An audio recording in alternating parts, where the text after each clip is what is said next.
Welcome to my channel where a Karen gets her comeuppance. Our next Reddit post is from Throwaway. My HOA Karen claimed she reserved my cabin for 100 guests. So, I shut the gate and humiliated her. Our HOA has a private lake access only for members. It's gated and keycard access only.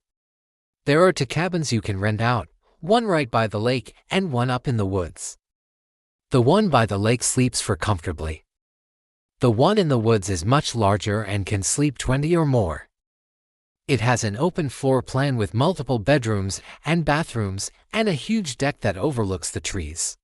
We have a large family, so we rent the cabin in the woods every year for our annual family reunion. This year was no different. We started making reservations about 8 months ago for the long weekend of Labor Day. The confirmation email states the reservation is for 20 people. We were all set and looking forward to our time at the lake until last week when I got an email from the HOA president. Now this woman is a self-proclaimed Karen, but I'll let the email speak for itself. Hello, I am the president of the Homeowners Association of our community.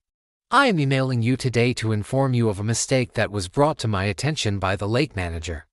You have reserved the Woodland Lodge for the same dates that the Homeowners Association has reserved it for our annual membership party. This is a yearly event that we look forward to, and we always reserve it 8 months in advance just like you did. Every member looks forward to this event and many plan their schedules around it. We cannot relocate it because our vendors and entertainers also have to prepare for the event. As president, I asked if we could have the lodge regardless of who reserved it first. When I contacted the lake manager, I was informed that your reservation was made first. I checked our records and found that you made your reservation on January while we made ours on May. Therefore, I request that you please cancel your reservation so we do not have to cancel our event. As a gesture of goodwill, I'd be happy to let you have the Lakeside Lodge instead. I look forward to hearing from you soon. Warm regards, HOA President. Now, a couple things here. First off, their own president admitted that they made their reservation after ours, but then tried to use some rule about how they do things every year as a reason to kick us out. And second, they offered us their Lakeside Lodge instead as if we would want that. The Lakeside Lodge is way smaller and has half the capacity. It's also right on the lake and has a view of said lake. In contrast, the woods cabin is back in the woods and has a view of trees. Which one would you rather have, exactly? I responded, thank you for your email, but I'm sorry, we will not be canceling our reservation. So, I figured that was the end of it. Well, fast forward to yesterday when my dad headed up there with his truck full of supplies. He's the one who coordinates all the logistics for these family reunions. As he's unloading, he notices a silver SUV arrive and park at the entrance. The SUV proceeds to drive through the gate without stopping. Seeing as the gate is supposed to be locked and card access only, he opens the door and asks them what they're doing. They respond that they're here for the whole thing, and he tells them that they can't come in without a pass. They proceed to drive past him and try to enter anyway. He blocks their path and tells them again that they need a pass. They finally listen and turn around and leave. Well, I guess the Karen in question had enough of this nonsense because she proceeds to call the police claiming that we are blocking her driveway. When the cops show up, she claims that we won't let her into her driveway.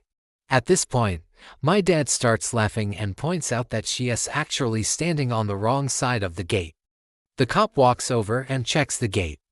Sure enough, there is a sign on the other side that reads "Welcome to Private Road. Residents only." Also, the road does not connect to any other roads. It literally ends at the gate.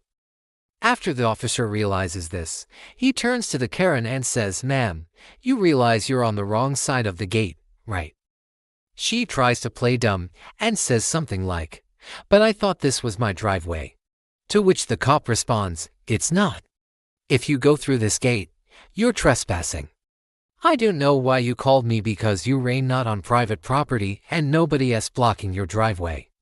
He then apologizes and heads back to his car. At this point, She tries to talk to my dad, but he just gives her the middle finger and goes back to unloading. She then gets in her car and leaves. Later that day, I get a call from my brother. Apparently she called the cops again, this time claiming that we were trespassing and refusing her entry. He pointed out to her that she doesn't live there and therefore can't press charges. That didn't work, so she called a third time and got the sheriff this time. By now, my whole family is there and we all come out to see what the commotion is. The sheriff walks up to the gate and asks what's going on.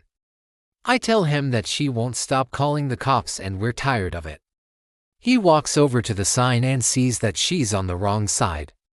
He then calls her back and tells her that we are on private property and that she has trespassed 3 times. He tells her that if she calls again, she will be arrested. He then heads back to his car and leaves. She then decided to try and sneak through the gate on foot. I see her out of the corner of my eye and call out to my brothers and sisters who are playing cornhole. They all see her and start giving her the finger. By this point, everybody is out of their house and they're giving her the finger as well. She tries to walk past and somebody yells, "Hey, trespasser, you gotta get out of here." She proceeds to walk back to her car, puts her head down and drives away.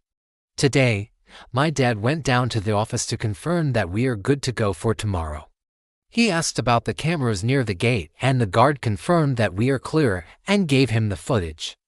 He said it was hilarious and that we were well within our rights to defend our property. We have saved the emails and footage just in case she tries anything funny tomorrow. I hope it doesn't come to that, but if it does, I'll update up.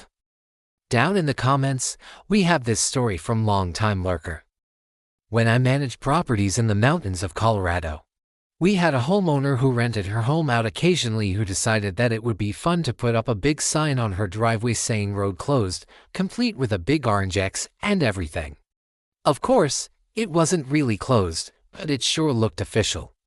Then she sat out front with a pair of binoculars waiting for someone to drive past the sign so she could give them the finger. She must have gotten quite the surprise when an actual road crew showed up to repave her street. And this next story is from another Reddit user. I had a similar thing happen to me except the Karen was my neighbor. I let my elderly parents stay in my house while they visited. They weren't staying long and it was hot outside, so I told them to use my AC and pool. They decided to invite their friends. Okay, fine. I wasn't there yet, so they used my garage door opener to get in. I came home and parked in the driveway. I couldn't get in because my garage door wouldn't close due to a sensor. I had to manually close it and walk in. I wasn't happy, but I shrugged it off. The next morning, I get a knock on the door. It's my neighbor. She says, "Oh, I saw your guest's car and I thought you might want to know that there's a community pool. You're welcome to use it." Before I could even respond, she continued, "You can also use my pool. It's bigger." I should mention that her pool was tiny and we were already using our pool. I said thanks, but we're good. Appreciate it though. She tried again, "Oh, you can use my spa too. It's heated." Nope, still not interested. She kept pushing, so I finally snapped. I said, "Look, lady, I don't care how many pools you have. Just stay out of my yard." She backed off. I shut the door and leaned against it. I heard her say under her breath, "Rude." Then she tried to push the door open. I braced myself and held it shut. I yelled, "Get off my property." She immediately stopped and backed away. Maybe she was trying to test me. Who knows? But she never pushed her luck again. That was HOA Karen. And if you like this content, check out my podcast where I publish the exact same episodes. Also hit that subscribe button because I put out new videos every single day.